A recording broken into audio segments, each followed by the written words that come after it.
Hi, I'm Derek Kemp. I'm the used car manager at AutoStar of Waynesville. I will be explaining our online trade evaluation process. It involves 3 steps, so I'm going to make this as easy as possible.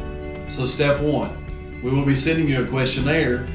These questions are meant to give us a really good idea about things like your interior, scratches, dents, dings, prior maintenance. Along with these questions, I want you to also feel free to tell us anything great about your vehicle, like new tires, brakes, or you've had all your service done. Step 2, I will be receiving your questionnaire back. I'm also going to be looking at any videos or photographs you send. And then I'm going to be able to compare your vehicle to the current market. I'll be looking at things like NADA, Kelley Blue Book, auction prices, other dealers, anywhere from 150 to 1,000 miles from AutoStar of Waynesville. I'm comparing condition of your vehicle and comparing market prices. Step 3, we will contact you with the value of your trade-in. If you have any concerns, feel free to call, text, or email me.